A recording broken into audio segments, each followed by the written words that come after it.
Au cœur de cette région se trouvait une vallée exceptionnelle.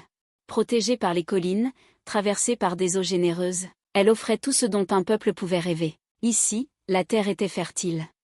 Les forêts étaient riches. Et la vallée se trouvait au croisement de chemins que les peuples empruntaient depuis des générations. Les chasseurs racontaient que les animaux y abondaient sans crainte, comme si la forêt elle-même offrait sa protection. Les cultivateurs disaient que les graines y poussaient plus vite qu'ailleurs, comme si la terre reconnaissait leurs pas, et les devins murmuraient que les esprits y parlaient plus fort. Cette vallée n'était pas encore un royaume. Elle attendait. Une silhouette apparaît à l'horizon, marchant depuis le nord. C'est du nord qu'il arriva. Il était jeune, mais son regard portait le poids de l'exil. Fils d'une lignée noble, il avait fui les conflits, les rivalités et les promesses trahies. Le prince et ses compagnons traversent rivières, plaines et forêts.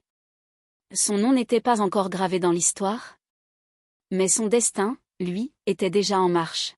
Il voyageait accompagné de quelques fidèles, des guerriers, des artisans, et des porteurs de mémoire.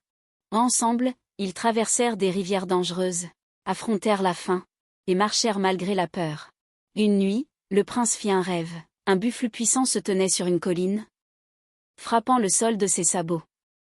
Autour de lui, des peuples se rassemblaient. À son réveil, il comprit. Il ne devait pas seulement conquérir. Il devait fonder. Il devait unir.